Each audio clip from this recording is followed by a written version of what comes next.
살아계신 아버지, 주의 백성들이 이 시간 주님 앞에 머리 숙였습니다.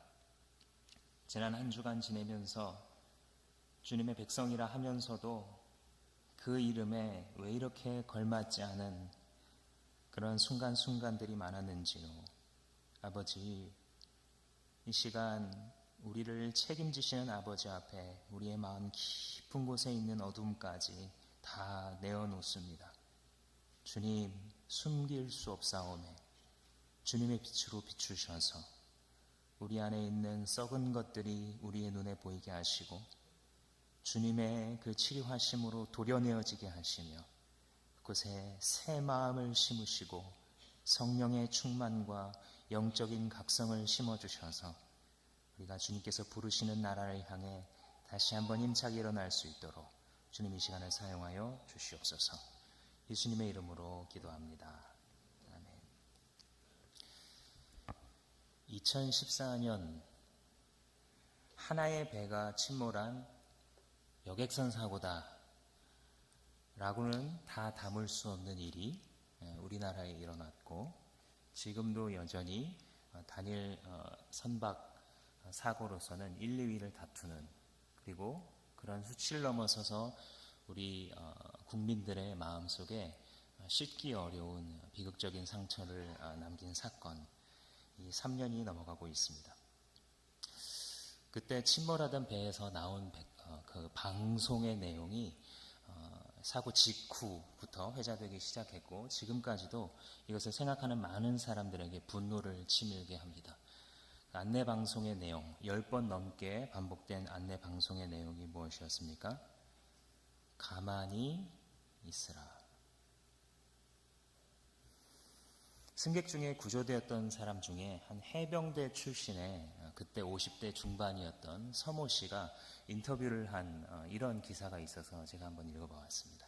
그 사람이 말하기를 내가 해병대 출신인데 배가 기운 다음에 거기서 멈추지 않고 배가 회전하는 것을 보고서 이제 침몰하겠구나 라는 징후를 느꼈고 자기 마음대로 안내방송을 무시하고 구명조끼를 찾아서 바깥으로 걸어 나왔다. 그런데 학생들은 안내방송을 믿고 그 자리에 가만히 있더라. 그래서 피해가 커졌다고 생각한다 라고 인터뷰한 그런 증언도 있습니다. 이 비극이 보통 한 사회에 재난이나 비극이 일어나면 슬픔과 우울 이렇게 끝나는 것은 너무나 당연한 건데 우리 사회에는 그걸 넘어서서 커다란 분노를 불러일으켰습니다. 비극적인 사건이긴 한데 이것이 단순한 슬픔과 트라우마로 끝난 게 아니라 전 사회적인 분노를 불러일으켰다는 것이죠. 그 중에 하나의 메시지가 뭐냐면 가만히 있으라 라고 하는 그 안내방송이 사실은 단순한 안내방송이 아니라 우리 사회가 이 사회를 살아가고 있는, 그리고 그 사회의 잘못된 구조 속에서 신음하고 있는 많은 약자들에게 하고 있는 메시지이기 때문입니다. 입 닥치고 가만히 있어. 부조리와 부정의를 발견하고 이거 이렇게 해야 되지 않습니까? 소통하면서 이 사회를 더 아름답게 개선하거나 건설해 나가려는 자들에게 이 사회는 거의 예외 없이 그 메시지를 안내 방송하면서 이 나라를 이끌어가고 있기 때문에 견디다 포기하고 살아가던 사람들의 마음속에 그 불합리함이 얼마나 악하고 어디까지 결과를 줄 수 있는가라는 것을 우리의 마음속에 폭발시켰기 때문에 그것이 사회적인 분노로 나타난 것이라고 분석할 수 있을 것입니다. 그 선장만 혹은 안내방송을 했던 그 마이크를 잡았던 사람만이 아니라 사회 전체가 이런 문제 속에서 신음하고 있었다는 것을 사람들이 은연중에는 알고 있었지만 모두가 동시대적으로 순간적으로 깨닫게 된 어떤 도화선이 되었다라고 말할 수 있는 것이죠. 세상에는 항상 그런 세력이 있습니다. 다른 사람들이 가만히 있어주기를 바라는 세력. 자기들이 이미 점하고 있는 때로는 불합리한 구조로 얻은 기득권인데도 불구하고 그것을 지키기 위해서 나머지 사람들이 알아도 모른 척, 아무렇지도 않다는 척, 큰 문제 아니라는 듯 가만히 있어주기를 바라는 혹은 가만히 있기만 하면 마치 다 책임져 줄 것처럼 선전하면서 사람들을 끌고 가는 그런 세력들이 있습니다. 야, 너무 인생 그렇게 살지 마.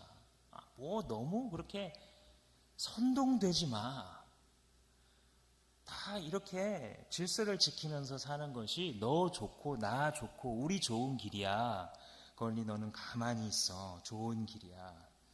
책임질 의향도 책임질 수 있는 능력도 없으면서 그 메시지를 던지며 서서히 사람들을 죽음의 삶으로, 죽음의 바다로 이끌고 가는 이 사회의 시대 정신입니다. 그런데 영적으로도 그렇습니다. 영적으로도 우리의 대적은 가만히 있으라고 얘기해요.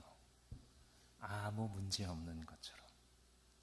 지금 너가 잘 적응하고 있는 것처럼 그렇게 적응하지, 뭐 너무 젊은 혈기에 그렇게 설치고 그래봤자 5년이면 너도 지쳐. 너가 괜히 모난 이 돌이 정 맞는다고 너 괜히 사회에서 그렇게 뭐 하나님 나라 이렇게 살아가다가는 뭐 정의, 정직, 뭐 긍휼, 사랑 이런 얘기 하다가는 너네 교회 문 닫아. 그러니 가만히 있어. 마치 아무 문제 없듯이 다 책임져 줄 것처럼 그렇게 이야기를 하고 우리의 영성을 서서히 길들이면서 삶아 죽여가고 있는 그것이 지금 현재 우리의 주변에서 때로는 교회에 대한 뉴스 속에서 혹은 내 스스로의 내면 속에서 이루어지고 있는 일이 아닐까요? 하나님께서는 말씀하십니다. 오늘 본문 말씀을 통하여 하나님은 자기 스스로가 어떤 하나님이시라고 얘기하시냐면 나는 가만히 있지 않겠다 라고 말씀하시는 하나님이십니다. 내가 잠잠하지도 않겠고 나는 쉬지도 않을 것이다. 내 백성이 구원받기까지 내 백성 가운데 의가 나타나기까지 나는 가만히 있을 수가 없다. 그러니 너희도 가만히 있지 마라. 이렇게 말씀하시는 것이 바로 오늘 본문의 메시지입니다. 1절 말씀해 보시면 시온의 의가 빛처럼 드러나고 예루살렘의 구원이 횃불처럼 나타날 때까지 시온을 격려해야 하기 때문에 내가 잠잠하지도 않겠고 예루살렘의 구원을 받기까지 내가 쉬지 않겠다. 좀 줄여서 보자면 내 백성의 의와 구원이 나타날 때까지 나는 잠잠하지도 않고 쉬지도 않겠다. 조용히 입 닫고 있지도 않고 나 몰라라 하면서 뒤로 낮아빠져서 편안히 잠자고 있지도 않겠다. 무엇을 위해서요? 내 백성의 구원과 의를 위해서. 하나님의 열심이 어디에 있는지 보이십니까? 어떻게 보면 한낱 피조물, 작은 점과 같은 이 별 지구에 살고 있는 작은 대한민국이라는 점과 같은 나라에 살고 있는 그나마도 반으로 잘라서 그 안에서 아둥바둥 살아가고 있는 우리들에게 그것이 우리들이 얼마나 귀하다고 하나님께서는 바로 우리들을 향하여 당신들을 향하여 주의 백성들을 향해서 이런 열심을 보여주고 있는 것입니다. 쉬지 않겠다고. 왜 이런 말씀을 하시나? 왜 뭐가 이렇게 나타날 때까지 쉬지 않겠다 이런 말씀을 왜 하시는 것인가? 4절 말씀에 실마리가 있습니다. 다시는 어느 누구도 너를 두고 버림받은 자라고 하지 않을 것이며 다시는 너의 땅을 일컬어 버림받은 아내라고 하지 않을 것이다. 다시는 이 말 못하게 할 거야. 이건 무슨 뜻이에요? 전제가 뭐예요? 지금 어떻게 불리고 있어요? 그렇게 불리고 있다는 거예요. 누가? 하나님 백성들이. 뭐라고 불린다고요? 버림받은 놈들. 누구로부터? 지네 신들로부터. 지네들을 가장 보호해 주어야 할 존재로부터 버림받아서 좌절 가운데에 황폐한 인생 살고 있는 자들이라고 누가요? 세상이 말하고 있는 거예요. 니네 하나님 믿는다며. 근데 그 모양이야? 야, 니네 기독교 뭐 예수 따라간다며. 근데 그 모양이야? 이스라엘 백성들이 하나님의 백성으로 부르심을 받아 모세 이후에 여호수아와 함께 약속의 땅에 들어갔죠. 그리고 그 약속의 땅에서 약 700년 정도를 살아가게 됩니다. 6, 700년을 살아가게 되고 그 와중에 이 나라가 두 개로 분단되죠. 우리나라가 남북으로 분단된 것과 어쩌면 그렇게 흡사하게 북이스라엘과 남유다로 이 솔로몬 이후에 나라가 분열되게 되죠. 그래서 북쪽의 것은 722년에 아시리아에 의해서 멸망하게 되고 남쪽에 있는 것은 기원전입니다. 기원전 586년에 바로 바벨론에 의해서 멸망을 받게 되죠. 그런데 이사야 선지자는 언제 활동을 했냐면 기원전 8세기, 그러니까 기원전 700년대에 활동했던 사람입니다. 대개학자들이 보기를 기원전 740년에서부터 700년 정도까지 예언 활동을 하면서 활동했을 것이다 라고 말을 합니다. 그러니까 740년부터 활동을 했으니까 북이스라엘이 멸망하기 직전부터 활동을 해서 중간에 활동 중반쯤에 이르렀을 때 북이스라엘이 진짜로 망했죠. 그리고 남유다가 멸망하기 약 100년 전까지 활동했던 선지자입니다. 그런데 남유다도 이미 멸망의 기운이 있었어요. 100년 전부터. 그리고 실제로 멸망할 것을 내다보죠. 선지자들이. 그래서 그 와중에 주님께서 하시는 말씀이 이건 거예요. 너네 이렇게 지금 북이스라엘은 벌써 황폐해졌고 버림받은 자들처럼 되었고 남유다 너네도 비슷한 길을 걸어가게 되겠지. 그러나 그날이 오면 내가 시온의 의를 해와 같이 빛나게 하는 그 날이 오게 되면 다시는 버림받은 자라고 말하지 않게 될 거야 라고 하나님께서 예언의 말씀으로 이미 주고 계신 것이에요. 이 두 나라가 북과 남이 각각 포로로 이끌려 갔을 때 이 땅이 비게 되죠. 시리아 땅으로, 바벨론 땅으로 포로로 다 잡아서 끌고 갑니다. 왕족과 귀족에서부터 중요한 사람들부터 다 데려가게 되죠. 그러면 본래 땅은 어떻게 돼요? 비게 되는 거죠. 주인 없이 집도 땅도 비게 되는 겁니다. 그러면 주변에 있던 사람들이 슬금슬금 들어와서 그 땅을 차지하겠죠. 혹은 아예 적극적으로 이주 정책을 벌이기도 해요. 바벨론 같은 나라는. 그래서 그 나라 사람들이 이쪽에 와서 살게 하는 거예요. 우리나라가 36년간 일제 치하에 있을 때에 자기 시민들 이주 정책을 썼잖아요. 그죠? 특혜를 주고 조선에 넘어와서 살도록 하면서 일본화 시키는 일에 일반 시민들을 사용하는 통치자의 수단 중에 하나죠. 방식 중에 하나. 그런 방식으로 유대 색깔을 지우기 위해서 이 나라도 원래 주인에게서 완전히 빼앗아 버리는 그런 일들을 하게 됩니다. 그러니까 사람은 버림받은 사람이고 땅도 버림받은 땅 이렇게 되는 거예요. 하나님께서 그거 아시는 거예요. 그래서 이 4절 말씀에 말씀하시기를 버림받은 자, 버림받은 땅 혹은 버림받은 아내라는 이런 말씀을 여기서 하고 있는 것입니다. 얼마나 좀 수치스럽고 분통 터졌을까요? 우리도 우리의 선조들이 독립투쟁을 하면서 나라를 빼앗긴 슬픔에 대해서 여러 가지 방식으로 표출을 했지 않습니까? 빼앗긴 들에는 봄이 오지 않는다. 우리가 나라를 잃어버렸기 때문에 그 서름을 다른 것에는 비교할 수가 없다. 이런 말들을 우리 민족뿐만이 아니라 나라를 빼앗겼었던 백성들이 많이 이렇게 했었죠. 근데 하나님께서는 백성이 바로 이런 버림받은 상태에서 조롱받고 살아가는 것을 가만두고 볼 수가 없다는 거예요.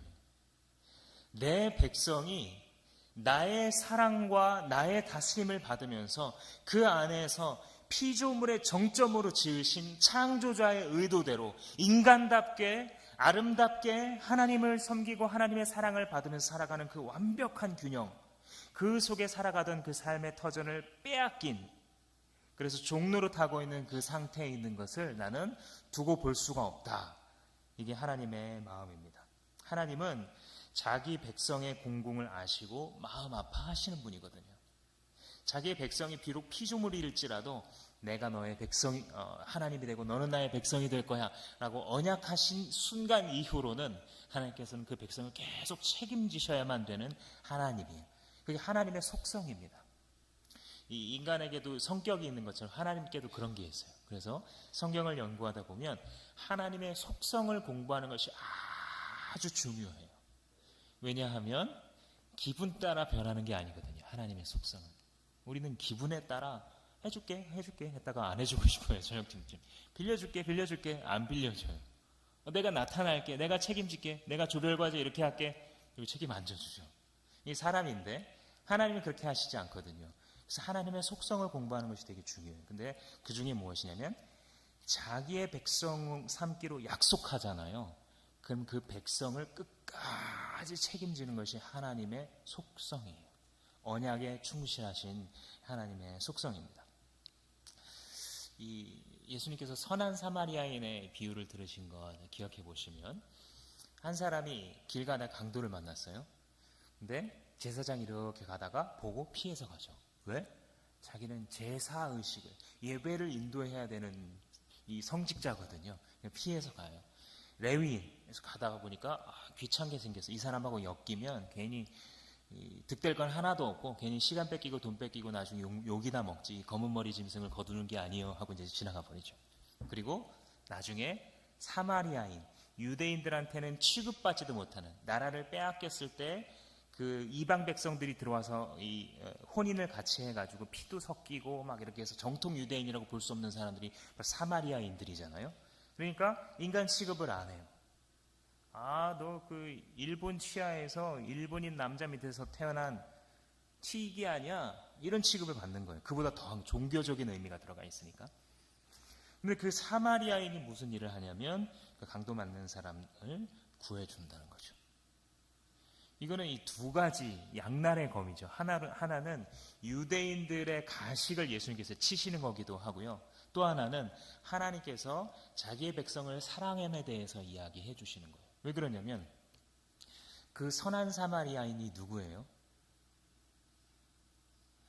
그 선한 사마리아인은 그 말씀을 듣고 있는 청중들에게 본받으라, 너희도 그렇게 되어라 말씀하시지만 가장 큰 그림으로 보자면 그게 하나님 자신이에요. 그게 예수 그리스도 자신이라고요. 취급도 받지 못하는 어디 출신이 어디 경기고등학교 스카이 정도는 돼야지 좀 쳐주지 마국간에다 목수 출신인데 이 멸시받는 이 목수 청년이 이 대신해서 이 모든 힘든 일을 다 함으로써 그 생명을 구하는 그 일을 감당하시는 거잖아요. 그분이 예수 그리스도예요. 그러니까 예수님은 이 비유를 하시면서 이미 자기 마음에 대해서 얘기하고 있는 거예요. 내가 이렇게 살아가겠다. 근데 그 예수 그리스도의 마음 그대로 누구의 마음이냐면 하나님의 속성, 하나님의 마음이에요. 자기의 백성의 곤궁을 그냥 돌아서 지나가실 수 없는 분. 그래서 하나님께서는 내가 쉬지 않겠다, 가만히 있지 않겠다라고 말씀하고 있는 것입니다. 그런데 가만히 있는 자들이 있었어요. 이스라엘의 국군이 이렇게 기울어 갈 때에도 이미 잠잠하게 있는 책임 맡은 자들이 있었다고요. 대표적으로 왕과 관원들입니다. 왕과 관원 그리고 재판장들 같은 사람들은 일상생활에 있어서 큰 권력을 갖고 있는 사람들이에요. 세금을 거두기도 하고 어떤 국방을 책임져 주기도 하고 어떤 나라와 지역 사회를 좌지우지하는 그런 권력을 하나님 맡기신 사람들이에요. 그러나 그들은 다 자기 거 먹고 사는 거에만 관심이 있었을 뿐 이 나라가 어떻게 가는지 하나님께서 이 백성을 어떻게 대하시는지에 대한 전혀 관심이 없어요. 그 다음 그룹 제사장들입니다. 제사장들은 하나님께 이 백성들이 드리는 제사를 중개하면서 이들의 영성을 깨워주고 또 율법을 교육하는 그런 역할을 맡았어요. 그들이 어떻게 했습니까? 역시 가만히 있었어요. 나라가 북이나 남이나 다 망해가도록. 그러니까 하나님의 마음을 품은 지도자가 없다라는 것은 그 한 공동체와 사회에 얼마나 큰 비극인지 몰라요. 아무리 멋진 하드웨어와 모든 것을 다 갖춰도요, 하나님의 심정으로 각성된 지도자가 없는 공동체는 비극이에요. 비극이 정해져 있어요. 스캔들이 정해져 있어요. 그 공동체는. 반대로 막 대단하고 화려해 보이지 않더라도 하나님의 심정이 이식되어 있는 리더를 따르는 공동체 복이 있는 거예요. 규모와 인종과 시대에 상관없이 맛있는 거 많이 사줄 수 있는 능력이 있느냐에 없느냐에 상관없이 그 공동체는 굉장히 복된 것이에요. 그래서 왕과 관원들, 제사장 그룹 모두 다 가만히 있고요. 최후의 보루, 이스라엘 국가의 최후의 보루가 누구냐면 선지자 그룹이에요. 선지자 그룹. 선지자들은 하나님의 말씀으로 치는 역할이 굉장히 중요한 역할입니다. 백성들이 하나님의 뜻으로부터 떠났을 때 자기 생명을 내어놓고 말씀을 전해요. 말씀을 전하다 세례요한 목이 날아가잖아요. 그죠? 너 그렇게 동생의 마누라를 뺏으면 안 돼. 이 말 했다가 개죽음을 당하잖아요. 세상적인 기준으로 보면. 그죠? 그죠? 뭐 대단한 하나님의 나라에 대해서 설교하다 순교한 게 아니에요. 너 그렇게 불륜 저지르면 안 돼 하다가 목이 날아간 거죠. 근데 선지자는요, 하나님의 말씀과 하나님의 마음에 대해서 최후의 이 보루예요. 그래서 한 나라 혹은 한 공동체가 흔들렸을 때 선지자적인 기능을 감당하는 사람 한 사람만 남아있어도 이 나라가 세워질 수 있는 것입니다. 근데 나라가 망해갈 때에 선지자들도 다 잠자고 있었어요. 왜냐하면 국가의 녹을 먹거든요. 선지자들이. 돈을 먹여주니까 가만히 있을 수 있는 거죠. 그래서 이 열왕기서를 읽어보면 거짓 선지자들이 어떻게 자기도 죽어가고 나라를 죽여갔는지에 대해서 가르칠 수 있죠. 정리하자면 뭐냐면 책임을 맡은 자들이 잠잠한 시대는 비극일 수밖에 없어요. 영적 책임을 맡은 사람들이 깨어있지 않고 영적 책임을 맡은 사람들이 무책임하고 영적 책임을 맡은 사람들이 여호와의 쉬지 않으심과 같이 자기도 일어나려고 하나님과 같이 동행하려고 하는 그런 마음이 없는 공동체는 이미 밑으로 내려가기로 결정되어 있는 그런 공동체인 것입니다. 그런 사람들의 특징, 가만히 있으라라고 말해놓고 책임져 주지 않는 사람들, 영적으로나 육적으로나 그런 사람들 특징이 뭐냐면 잔인합니다. 잔인한데 대놓고 총과 칼로 하는 경우도 있겠지만 생명에 대해서 무관심해요. 특징이. 사람의 생명에 대해서 가치를 별로 두지 않습니다. 이런 사람들의 특징이. 열왕기상 21장에 보면 이 희대의 나쁜 왕 아합 왕이 나오죠. 이 아합 왕이 아주 돋보이는 이유는 부부가 쌍으로 악해서 그래요. 아합 왕과 아합 왕의 아내 이세벨까지 누가 더 앞서거니 뒤서거니 하기가 어려울 정도로 악하죠. 굳이 따지자면 아내가 좀 더 악한 것 같긴 합니다.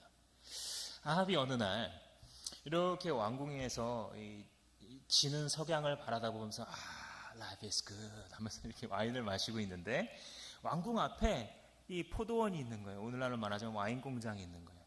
근데 거기서 나는 포도주가 최고. 야, 저거 누구 공장이야? 하고 이제 물어봤어요. 네이버에 물어봤더니 대답을 해줘요. 저 나봇 겁니다. 나봇? 나봇을 찾아갑니다. 가가지고 나봇한테 야, 너 그 와인 공장 나한테 줘. 이 나봇이 싫습니다. 왜? 왜 싫어? 이것은 조상 대대로 하나님이 주신 기업인데 왕도 아시는 것처럼, 요 말은 성경에 없어요. 왕도 아시는 것처럼 땅은 여호와의 것이기 때문에 여호와께서 주신 그 기업을 함부로 남한테 주는 것은 옳지 않습니다. 실제 성경에 한 말은 여호와께서 선하게 보시지 않을 겁니다. 이렇게 이제 말을 하면서 거절을 하죠. 그러니까 아합이 이게 또 악하긴 한데 소심해요. 또 이런 사람이 답이 없잖아요. 악한데 소심하게 복수하는 유형까지 안 잊어버리고. 근데 밤잠을 설치면서 성경에 보면 어떻게 할까 이렇게 밤새 고민을 했대요. 옆에서 아내 이세벨이 이렇게 보는 거예요. 아니, 당신은 밥도 안 먹고 지금 아까부터 왜 끙끙 앓는 소리예요? 당신 왕 아니에요? 왕? 이 나라의 왕이잖아요. 이 아합이 속 얘기를 해줍니다.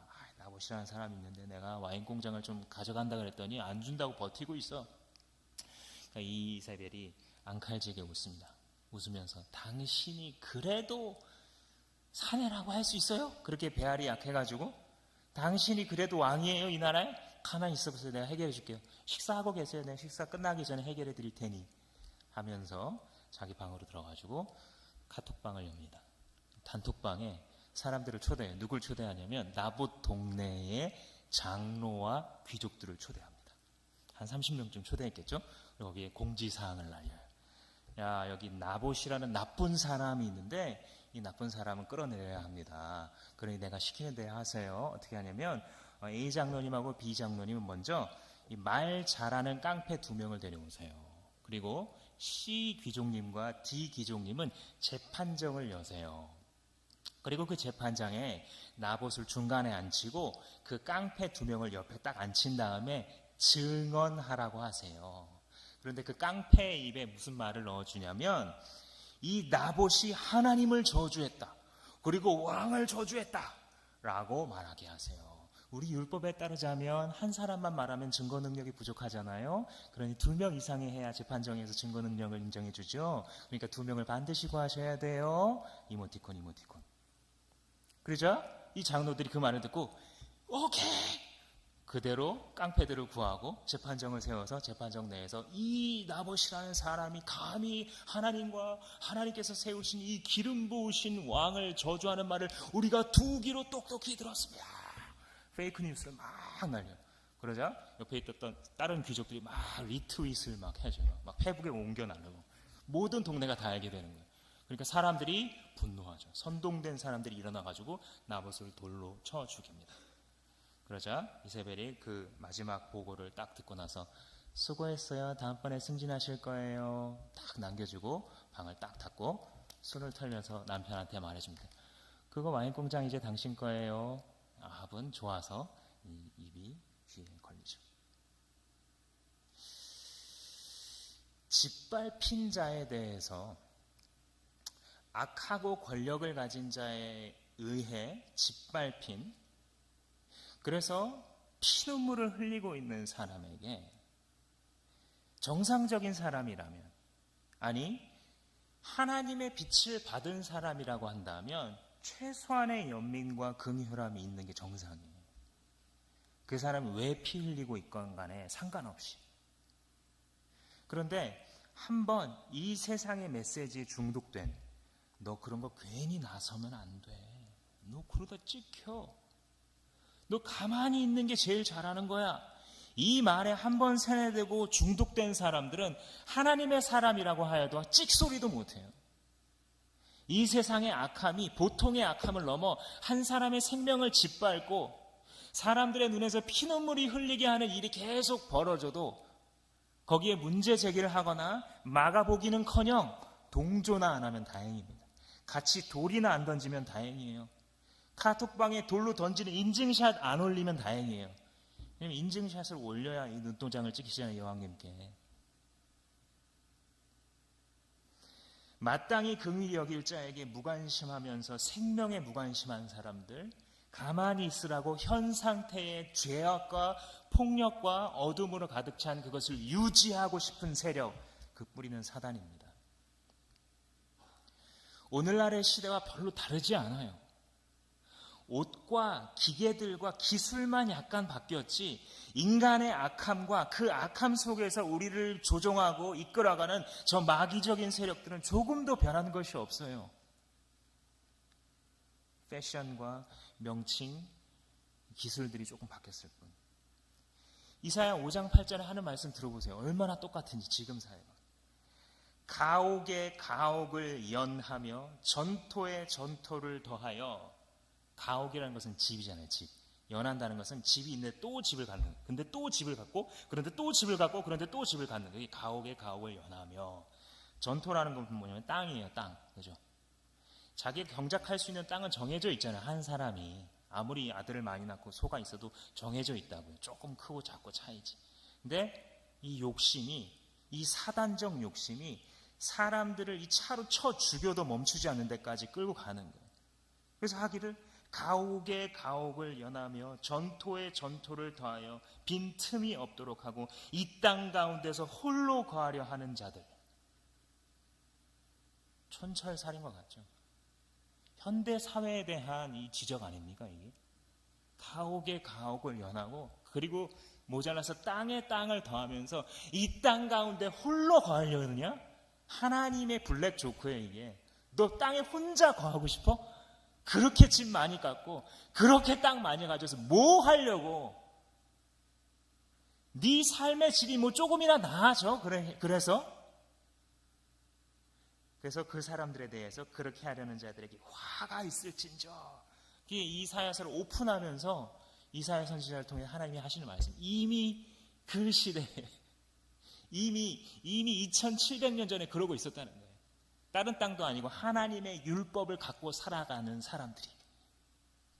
그러니 인간의 뿌리 깊게 타락한 하나님이 아니면 절대 건질 수 없는 그 지옥 속에 그 구더기가 끓는 어둠 속에 살아가는 인간 본연의 모습은 지금도 전혀 변하지 않았고 가면만, 색깔만, 유행하는 단어만 바꾼 채로 그대로 우리 사회에 들어가고 있고, 우리의 개개인의 삶 속에 우리의 욕심을 부추기는 많은 세상의 문화들과 잘못된 거짓 선지자들의 메시지 속에 그대로 담겨 있는 것이죠. 어디 내 마음을 시원케 긁어줄 수 없는 스승이 없나? 자기의 귀를 가렵게 할 스승을 많이 두고, 신약 성경의 메시지이죠. 이 오늘날 사회를 바라보면 정말로 해 아래 새 것이 없다는 것을 알게 돼요.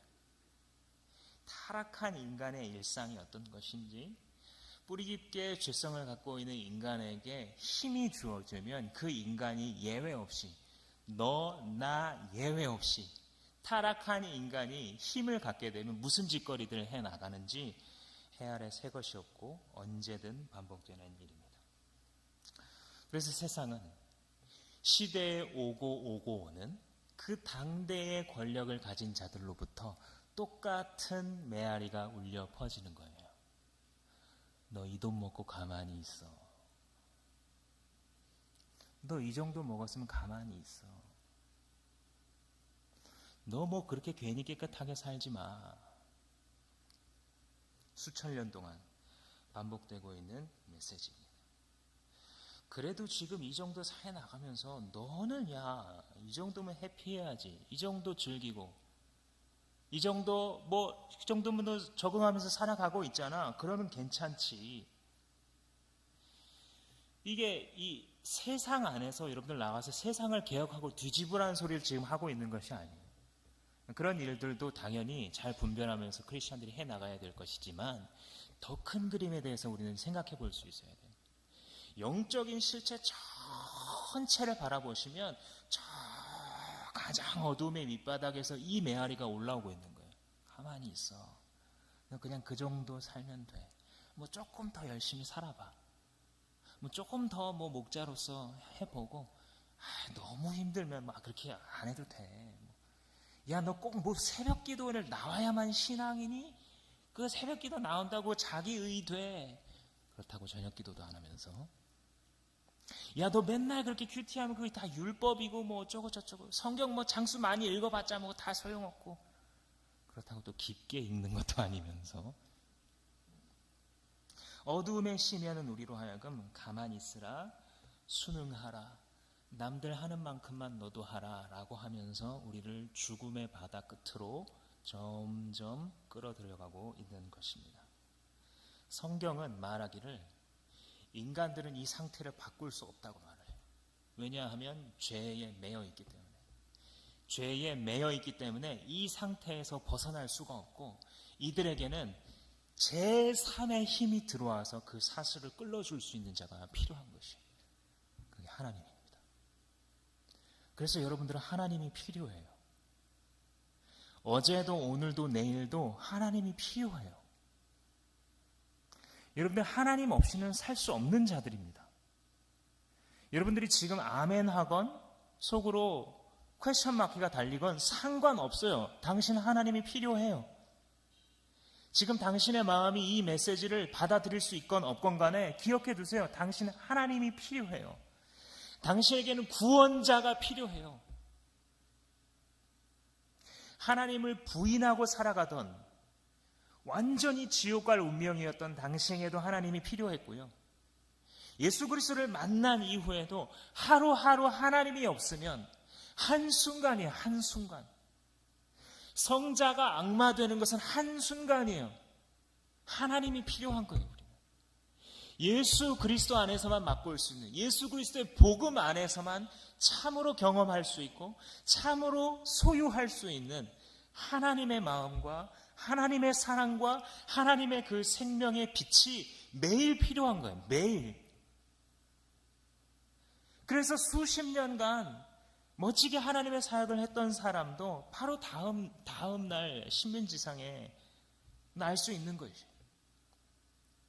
하나님이 떠나가시는 순간 죄인이기 때문에. 제3의 힘이 아니고서는 저기 바깥으로부터 주어지는 불가항력적인 그 은혜와 능력이 없이는 우리를 이끌 자가 나 스스로도 내 식구도 나를 위해서 죽을 수 있는 엄마 아빠조차도 가능하지 않기 때문에. 하나님은 뭐라고 하신다고요? 난 가만히 있지 않겠다. 네가 그렇게 좌절에 깊이 빠져 있는데 난 가만히 있지 않을 거야.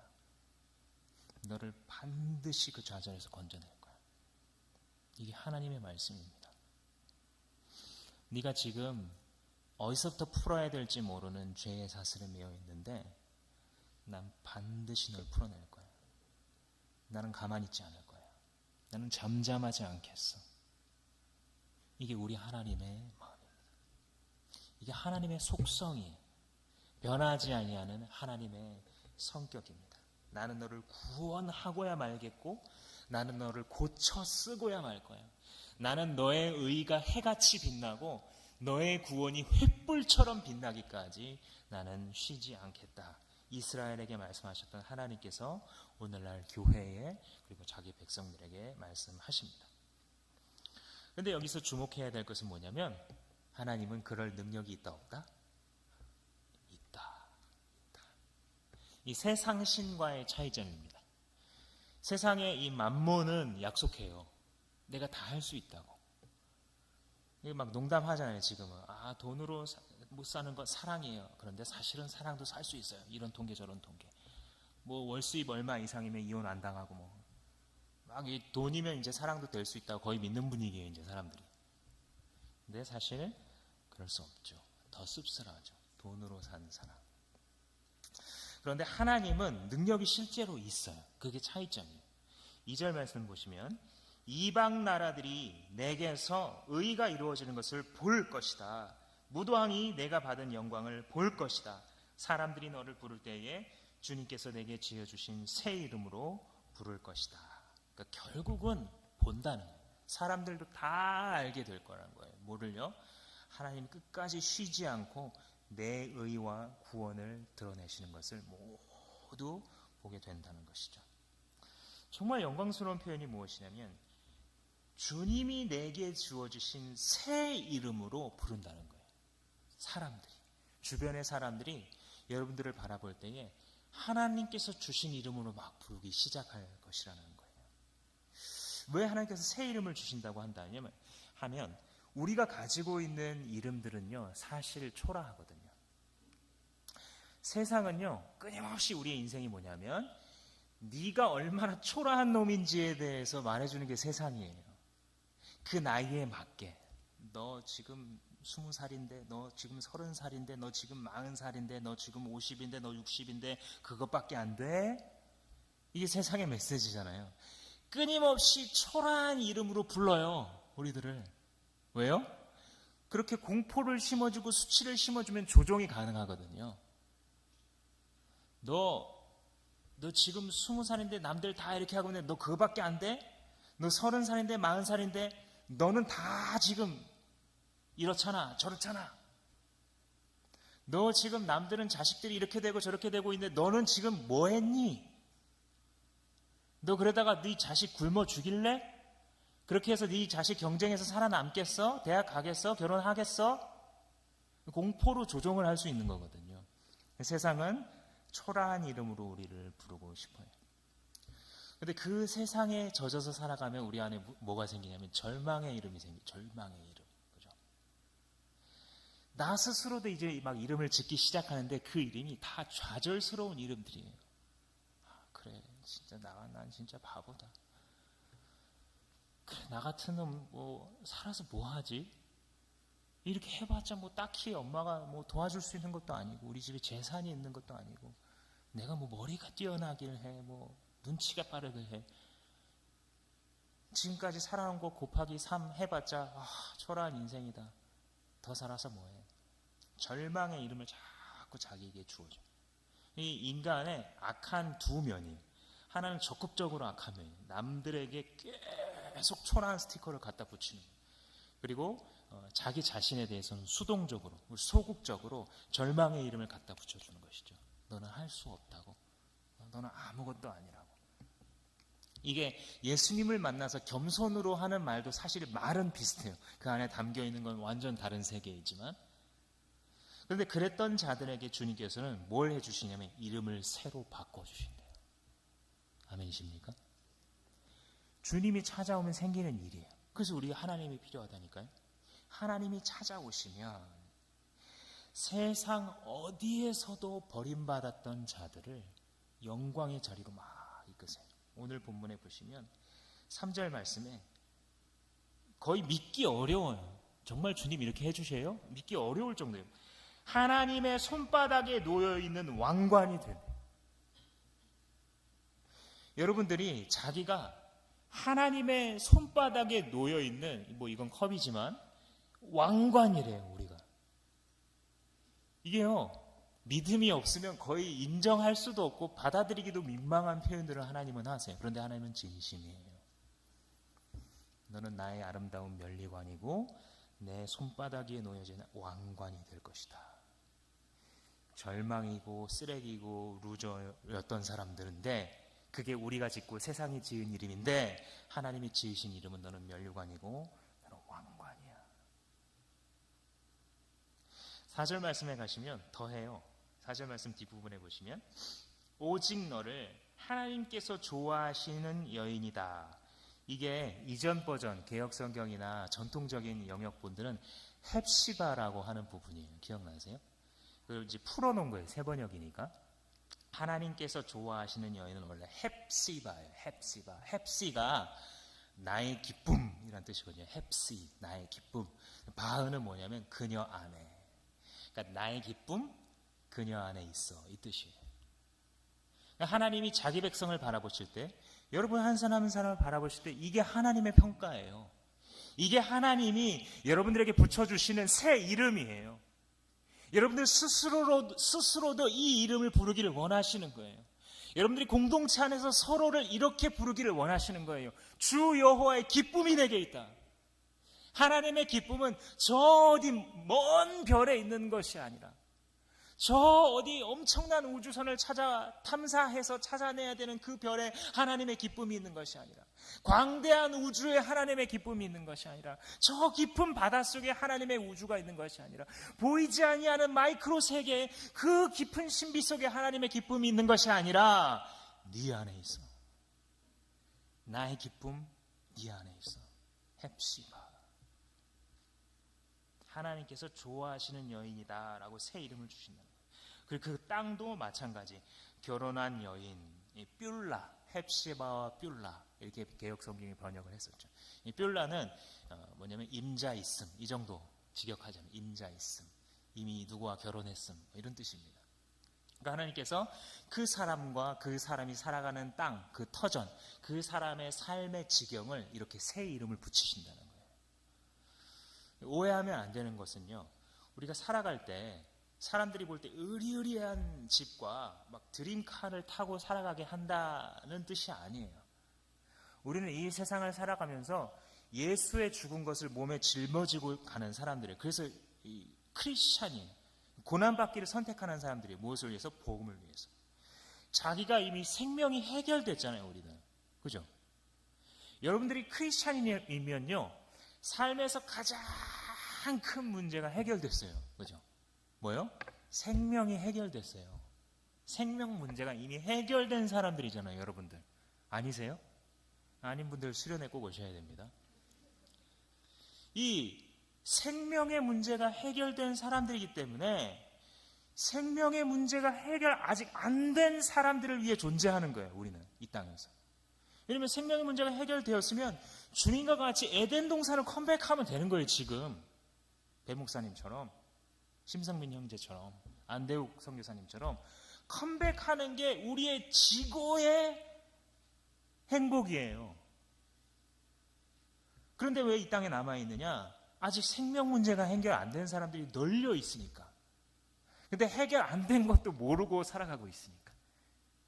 전해줘도 막 생명 주는데도 안 받겠다고 손세를 치니까 이 사람들은 어찌합니까? 하면서 가슴 두드리며 살아가라고.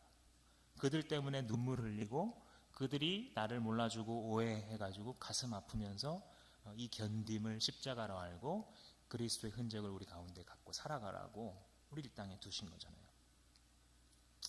그런데 하나님께서 그러한 우리를 헵시바와 뷸라로 우리를 사랑하는 여인과 같이 생각하시면서 우리들을 이 땅에 내어주신 것은 무엇이냐면 하나님을 닮은 삶으로의 초청입니다.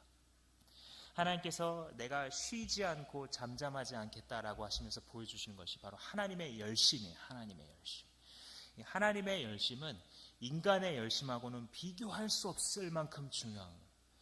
구원, 하나님의 나라, 치유, 새롭게 된 회개, 이 모든 것의 근원은 하나님의 열성이에요. 하나님의 열심. 자랑할 데가 없다 그러잖아요, 사도 바울이. 이 세상에 자랑할 자가 없다 그러잖아요, 은혜 받은 자 중에. 왜냐하면 모두가 다 하나님의 열심과 찾아오심에 항복한 자들이니까. 그런데 그 하나님의 열심이 카피된 거예요, 이 사람들한테. 그 사람들을 오늘 본문에서 뭐라고 부르냐면 파수꾼이라고 부릅니다. 6절 말씀에 예루살렘아 내가 너의 성벽 위에 파수꾼들을 세웠다. 그들은 밤이나 낮이나 늘 잠잠하지 않을 것이다. 이렇게 얘기해요. 성벽 위에 파수꾼을 세웠다. 여기서 이제 많은 이단도 나오기도 합니다. 이 파수꾼을 들고 나가지고 여호와 증인 같은 경우에 자기들이 파수꾼이다 뭐 이렇게 하기도 하고, 또 오늘날의 많은 이단들에서도 이 용어를 쓰긴 써요. 그러나 그들이 썼다고 해서 그게 자기들의 말인 것은 아니죠. 하나님 주신 말이에요. 워치맨이 뭐냐면은 보초 쓰는 사람들이에요. 밤새 보초 쓰는 사람들. 당시에는 여러분들 군대에 가서 밤근무, 보초 근무 해보신 분들은 아마 직접 경험이 있으실 거고, 그렇지 않더라도 여러분 영화나 여러 가지를 통해서 아실 겁니다. 당시에는 성벽이 있고 그 성벽을 성문으로 이렇게 닫게 되면 원래는 이제 못 들어오는 것이 정상인데, 간혹 밤에 틈을 타서 성벽을 이렇게 넘어오는 적이 있을 수 있죠. 아니면 아예 대규모로 문을 부수려고 하는 사람들이 야간에 급습을 할 수가 있겠죠. 그러니까 이 워치맨들의 역할이 뭐냐면 그런 적들, 대규모가 됐든 한두 사람이 됐든 그게 있는지 없는지 자기가 맡은 그 시각을 지키는 거예요. 2시간이면 2시간, 3시간이면 3시간을 잠자지 않고 가만히 지켜보고 있는 거예요. 이 오늘날의 많은 군대들이, 각 나라의 군대들이 이미 하고 있는 일이죠. 자기의 영공과 영토와 영해를 지키기 위해서. 근데 그 역할을 자기의 사람들에게 하나님께서 주셨다는 거예요. 파수꾼에게. 이 파수꾼은 뭐 하냐면 쉬지 않는 역할이에요. 똑같죠? 카피됐죠? 누구의 역할이에요 원래? 누가 하신 일이에요? 하나님이 하신 일이잖아요. 쉬지 않고 잠재하지 않는 그 일을 누구에게 주셨어요? 자기의 심정을 품은 자기 일꾼들에게 주셨어요. 쉬지 않고 잠자지 않고 깨어서 분별하는 것. 그래서 이 파수꾼들은 하나님의 열심을 받고 그 열심이 무엇인지를 깨닫고 깨어난 사람들이에요. 이 세상이 전부가 아니구나. 깨어난 사람들. 주님의 복음의 스토리를 듣고 나니까 이전에는 그림이 이렇게 세상이 있으면 여기에 이슬람교도 있고 힌두교도 있고 기독교도 있고 이게 이제 그림이었어요. 그런데 주님의 복음을 듣고 나니까 그게 아니에요. 하나님의 나라가 이렇게 있는데 여기서 이 잔당 세력들이 놀고 있는데 이게 세상이에요. 그 안에서 막 너는 사장, 나는 뭐 사원, 너는 교수, 나는 학생 뭐 이래가면서 너는 집주인, 나는 뭐 월세, 나는 쫓겨나고 갑질이니 을질이니 이렇게 하고 살아가고 있는 거예요. 그게 세상이에요. 하나님의 나라는 이미 이 땅에 임해 있어요. 예수 그리스도와 함께. 그죠? 근데 그 안에서 예수님의 세컨드 커밍, 두 번째 재림하시기 전까지 그냥 남아서 고군분투하고 있는 거예요. 어차피 심판당할 텐데. 그것이 세상이. 그림이 바뀌는 거예요. 하나님을 만나게 되면 세계관이 바뀌죠. 그래서 그렇게 있는 세상에 대하여서 하나님의 백성들이 깨어나게 되는 것이죠. 하나님의 열심에 감동되어서 하나님 내가 이렇게 받을 수 없는 사랑을 받았는데 나같이 비유적으로 말하자면 그냥 쓰레기 더미 위에서 살아가던 인생을 이렇게 부르셔서 주님의 면류관이요 헵시바요 뷸라요 당신의 사랑의 대상으로 삼아주셨는데 나도 그냥 가만히 있을 수 없어요. 나 뭐 할 거 없나요 하나님? 나도 뭐 하게 해주세요. 청소라도 하게 해주세요. 나 뭐 정리라도 하면 안 되나요? 나 밖에 나가서 좀 봉사라도 하면 안 되나요? 이렇게 이제 손들게 되죠. 이게 파수꾼들이에요. 그래서 그들도 똑같이 하나님이 하던 일들을 하게 됩니다. 잠자지 않고 밤이나 낮이나 늘 잠잠하지 않는 자들. 하나님의 열심이 복제되어 있기 때문에. 그래서 이들은 잠잘 수가 없고 하나님께 늘 기도하게 되는 거예요. 이 부분을 뭐라고 표현하나 한번 보세요. 6절 중반부터 주님께서 하신 약속을 늘 주님께 상기시켜 드려야 할 너희는, 좀 이상해요. 여기서부터, 그죠? 마치 주님 뭘 잊기라도 하는 것처럼 늘 상기시켜 드려야 된대요, 하나님께. 그리고 가만히 있어서는 안 된다. 늘 상기시켜 드려야 한다. 7절에 주님께서 예루살렘을 세우실 때까지 쉬시지 못하게 한다. 상기시켜 드려야 되고 쉬시지 못하게 한다. 마치 말하는 걸 보면 그냥 문자 그대로 받게 되면 하나님 마치 뭐 맨날 쉬기 좋아하시는 하나님처럼, 맨날 뭐 까먹으시는 하나님처럼 이렇게 해야 된다라고 말을 하고 있어요. 근데 이게 기도에 대해서 이야기하는 겁니다. 많은 것들을 물론 이 본문이 담고 있지만 가장 중요한 것 중에 하나는 기도예요. 여러분, 기도와 하나님과의 관계를 생각해 보시면 이게 무슨 말인지 금방 오실 거예요. 우리가 기도하기 전에 하나님 아셔요, 모르셔요? 다 아시죠? 근데 주님께서 우리 보고 기도하래요, 말래요? 기도하래요. 뭐를? 하나님이 이미 알고 있는 그것을. 너희들에게 필요한 것을 하나님이 알고 있는 그것을 구하라고 하나님이 말씀하시잖아요. 맨날 말씀하세요. 구약부터 신약까지, 복음서부터 서신서까지, 요한계시록까지 맨날 기도하라고 말씀하셔요. 왜? 다 알고 있는데 왜 구해야 돼요? 왜죠? 기도하지 않으면 어떻게 돼요? 기도하지 않으면 하나님의 일하심의 일부가 되지 않아요. 기도하면 하나님의 일하심에 동참해요. 기도하면서 하나님께서 이미 우리에게 필요한 것도 아시고 우리를 통해 무슨 일을 할지도 아시지만 그 마음을 받아서 헤아리기 위해서 노력하면서 기도할 때에 우리는 하나님과의 거리가 점점 좁아져요. 하나님과 동역하고요, 하나님의 세계 속으로 들어갑니다. 그래서 기도 중에 하나님의 일하시는 방향을 깨달아요. 기도하면서 하나님의 동역자가 되어가는 것이죠.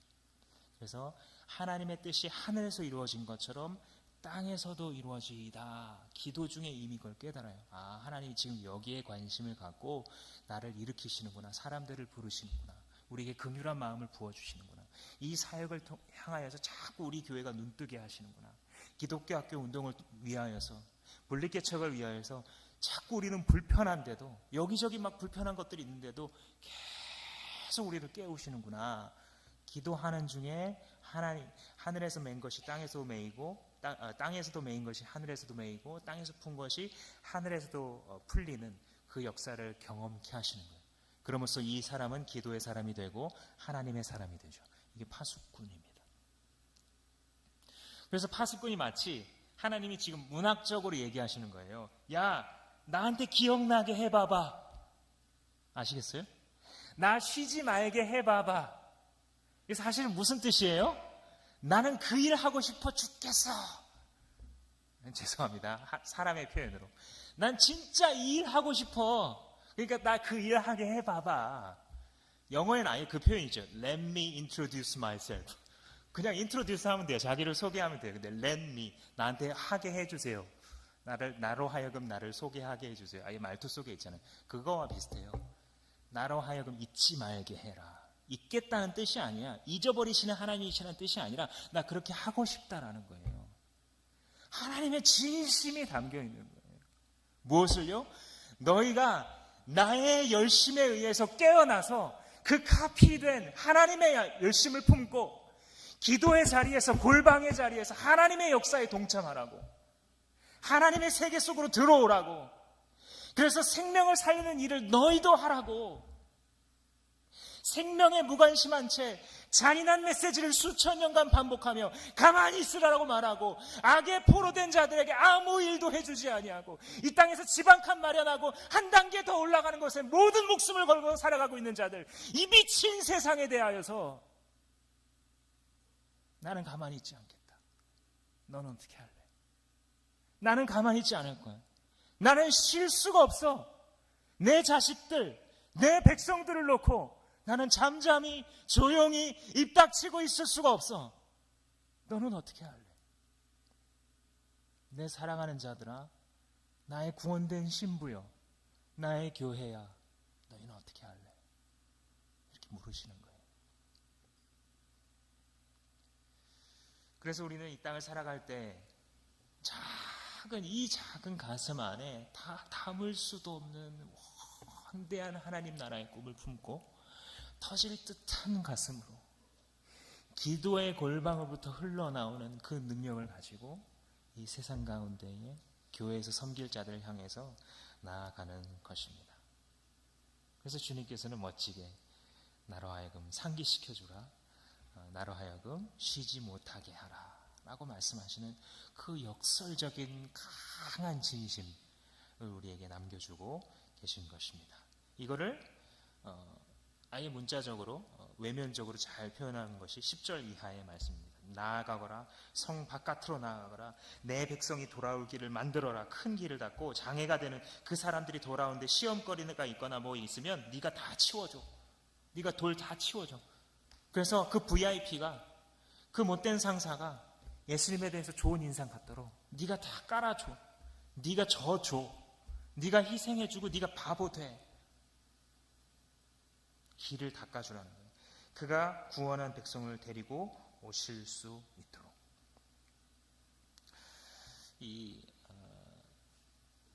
요즘 사회에서 가만히 있으면 안 된다라고 하는 자성이 뭐 꼭 그 2014년의 일만은 아니겠지만 그것을 기점으로 해서 일어나기 시작했죠. 그래서 사람들이 좀 더 적극적으로 큰 권력을 가진 기관이나 집단에 대해서 감시하기 시작했고, 맞는지 따지기 시작했고, 적극적으로 시민 권리들을 행사하기 시작했습니다. 많은 사람들은 개혁을 해야 된다, 혹은 뭐 이런 것들을 공론화하고 법제화해야 된다, 사회를 좀 더 약자를 보호하거나 혹은 부조리를 없애는 쪽으로 가게 하는 것이 많은 국민들이 현재 다수의 국민들이 동의하고 있는 바이죠. 그래서 약한 것은 공론화하고 요구하는 것부터 강한 것은 시위를 하거나 아니면 뭐 아예 혁명을 일으키거나 이렇게도 갈 수 있는 거죠. 이 세상의 역사를 보면 항상 여기서부터 여기까지를 왔다 갔다 했어요. 그죠? 막 이야기를 하고 토론을 하기도 하고 안 되면 무장을 하기도 하고 그렇게 해서 사실 이 민주주의도 세워지게 된 것이죠. 그죠? 그리고 공산주의를 꿈꿨던 사람들도 처음에 의도가 나쁜 것은 아니었죠. 그죠?